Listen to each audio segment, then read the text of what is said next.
আমন্ত্রণ জানাচ্ছি আপডেট সংবাদে। শুরুতেই জানিয়ে দিব গুরুত্বপূর্ণ শিরোনাম, এরপরেই থাকবে বিস্তারিত।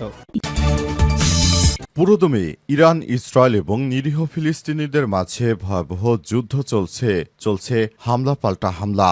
এরই মাঝে আমাদের হাতে এসে পৌঁছেছে এই যুদ্ধের সর্বশেষ গুরুত্বপূর্ণ সবথেকে তাজা আপডেট সংবাদ আপনাদের জানিয়ে দিব। প্রথমে জানাবো, গাজার খান ইউনুসে ইসরায়েলি সেনাদের আশ্রয় নেয়া বাড়িতে হামলা চালিয়ে বাড়িটি উড়িয়ে দিয়েছে হামাসের প্রতিরোধ যোদ্ধারা। আলহামদুলিল্লাহ, এবার ফিলিস্তিনের গাজা উপত্যকা ইহুদিবাদী ইসরায়েলের সেনারা পূর্ব খান ইউনুসে ইসরায়েলি সেনাদের আশ্রয় নেওয়া একটি বাড়ি বোমা মেরে উড়িয়ে দিয়েছে ফিলিস্তিনের ইসলামী জিহাদ গোষ্ঠী। আজ গোষ্ঠীটির সশস্ত্র শাখা এক বিবৃতিতে এই তথ্য নিশ্চিত। এরপর জানাবো, ক্যাফে, স্কুল এবং ত্রাণ কেন্দ্রে ইহুদিবাদী ইসরায়েলের বোমা হামলা, 95 ফিলিস্তিনি নিহত। গাজা উপত্যকায় একটি ক্যাফে, স্কুল সহ খাদ্য বিতরণ কেন্দ্রে বোমা হামলা চালিয়েছে ইসরায়েল। এতে অন্তত 95 জন ফিলিস্তিনি নিহত হয়েছে। এছাড়াও একটি হাসপাতালেও হামলা চালানো হয়েছে। এতে আরও কয়েকজন আহত হয়েছে, খবর আল জাজিরা। এদিকে ইরানকে কিছুই দিচ্ছি না, তাদের সঙ্গে আলোচনাও করব না বললেন ডোনাল্ড ট্রাম্প। ইরানকে কোনো কিছুই দিচ্ছে না বলে জানিয়েছেন যুক্তরাষ্ট্রের প্রেসিডেন্ট ডোনাল্ড ট্রাম্প। দেশটির সঙ্গে কোনো আলোচনাও করছেন না তিনি বলে উল্লেখ করেছেন নিজের মালিকানাধীন সামাজিক যোগাযোগ মাধ্যম ট্রুথ সোশ্যাল এক পোস্টে এই মন্তব্য করেছেন। এদিকে ভারতে ওষুধ কারখানায় বিস্ফোরণ, 12 শ্রমিক নিহত। ভারতের তেলেঙ্গানা সাঙ্গারেড্ডি জেলার পাঁচমাইল গ্রামে একটি ওষুধ কারখানায় ভয়াবহ বিস্ফোরণ ও অগ্নিকাণ্ডের ঘটনায় এ পর্যন্ত 13 জন নিহতের খবর পাওয়া গেছে। এছাড়াও অন্তত 30 জনের বেশি আহত হয়েছে। আগুন নেভাতে ফায়ার সার্ভিসের 11টি ইউনিট ঘটনাস্থলে পৌঁছে কাজ শুরু করছে এবং প্রচেষ্টা চালিয়ে যাচ্ছে। সর্বশেষ জানাবো, আগামী বছরের শুরুতে নির্বাচন, মার্কিন পররাষ্ট্রমন্ত্রী মার্ক রুবিওকে বললেন প্রধান উপদেষ্টা। যুক্তরাষ্ট্রের পররাষ্ট্রমন্ত্রী মার্ক রুবিও সোমবার প্রধান উপদেষ্টার অধ্যাপক ড মোহাম্মদ ইউনুসকে ফোন দিয়েছিলেন। তিনি বাংলাদেশের সঙ্গে দ্বিপক্ষীয় বাণিজ্যের বিভিন্ন বিষয় নিয়ে কথাবার্তা বলেছেন। সেখানে অন্তর্বর্তীকালীন সরকার ও বাংলাদেশ ও যুক্তরাষ্ট্রের মধ্যে চলমান বাণিজ্য এবং শুল্ক বিষয় নিয়ে আলোচনা করেছেন। তিনি জানিয়েছেন আগামী বছর শুরুতেই তিনি নির্বাচন দিয়ে দিতে চান। প্রিয় দর্শক, এতক্ষণ শুনছিলেন সংবাদ শিরোনাম, এবারে বিস্তারিত। তবে তার আগে বন্ধুরা, অনুরোধ থাকবে এই সংবাদটিতে একটি লাইক দিন।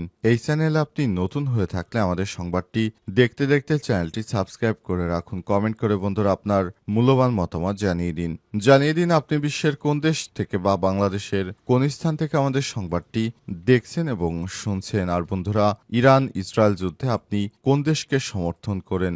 গাজা যুদ্ধে আপনি নিরীহ ফিলিস্তিনিদেরকে ভালোবেসে থাকলে কমেন্টে ইয়েস লিখে বিশ্ববাসীকে জানিয়ে দিন। সংবাদটি আপনার সোশ্যাল মিডিয়া ফেসবুকে শেয়ার করে বন্ধুদেরও দেখার সুযোগ করে দিন। এবারে বিস্তারিত।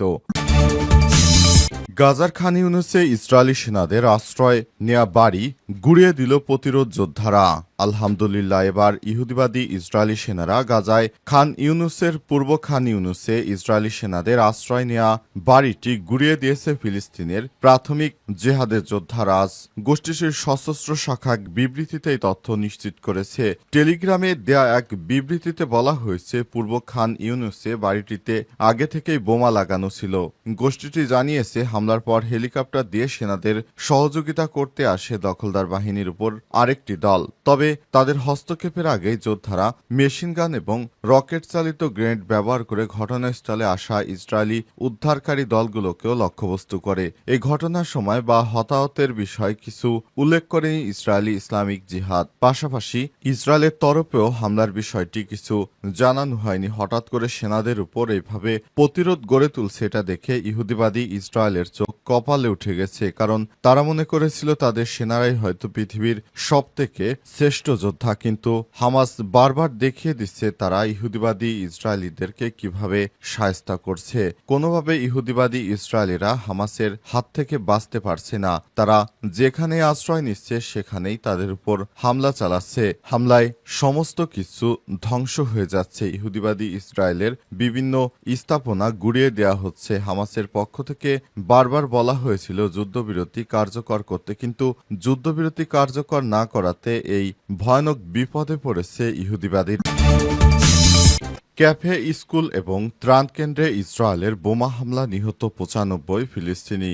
গাজা উপত্যকা একটি ক্যাফে, স্কুল সহ খাদ্য বিতরণ কেন্দ্রে বোমা হামলা চালিয়েছে ইসরায়েলি বাহিনী। এতে অন্তত 95 জন ফিলিস্তিনি নিহত হয়েছে। এছাড়াও একটি হাসপাতালেও হামলা চালানো হয়েছে। এতে আরও কয়েকজন আহত হয়েছে, খবর আল জাজিরার। আজ গাজা শহর এবং উত্তর অঞ্চলের 62 জন ফিলিস্তিনি ইসরায়েলি হামলার শিকার হয়েছে। এদিকে নতুন করে নিহত 95 জনের মধ্যে উত্তর অঞ্চলেও গাজা শহরের সমুদ্রের তীরে অবস্থিত আল বাকা ক্যাফেটেরিয়াতে ইসরায়েলি বোমা হামলায় 39 জন নিহত হয়েছে। এদের মধ্যে সাংবাদিক ইসমাইল আবু হাতাব, নারী ও শিশু রয়েছে। তারা ওই ক্যাফেতে জড়ো হয়েছিলেন। একজন প্রত্যক্ষদর্শী জানিয়েছে, ইসরায়েল তাদের যুদ্ধবিমান ব্যবহার করে হামলা চালিয়েছে।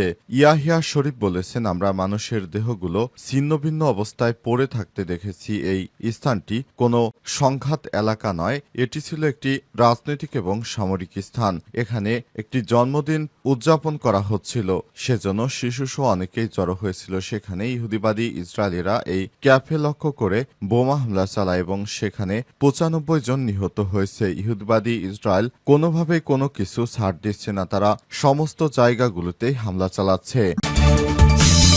ইরানকে কিছুই দিচ্ছি না, তাদের সঙ্গে আলোচনাও করব না, বললেন ট্রাম্প। ইরানকে কোনো কিছুই দিচ্ছি না বলে জানিয়েছেন মার্কিন প্রেসিডেন্ট ডোনাল্ড ট্রাম্প। দেশটির সঙ্গে কোনো আলোচনা করছেন না তারা বলে উল্লেখ করেছেন তিনি নিজের মালিকানাধীন সামাজিক যোগাযোগ মাধ্যম ট্রুথ সোশ্যালে এক পোস্টে সব কথা বলেন তিনি।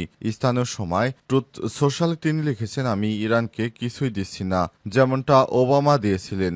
এমনকি তাদের সঙ্গে আলোচনা করছি না, যেহেতু আমরা তাদের পরমাণু স্থাপনাগুলো পুরোপুরি ধ্বংস করে দিয়েছি। এমন এক সময় ট্রাম্প এই মন্তব্য করলেন যখন ইরানের পররাষ্ট্রমন্ত্রী উপমন্ত্রী মাজিদ তাখত রাভানসি বিবিসিকে এক সাক্ষাৎকারে বলেছেন, যুক্তরাষ্ট্র যদি ভবিষ্যতে আর কোনো হামলা না চালানোর নিশ্চয়তা দেয় তাহলে পরমাণু প্রকল্প নিয়ে আলোচনায় ফেরার প্রশ্নই ওঠে না।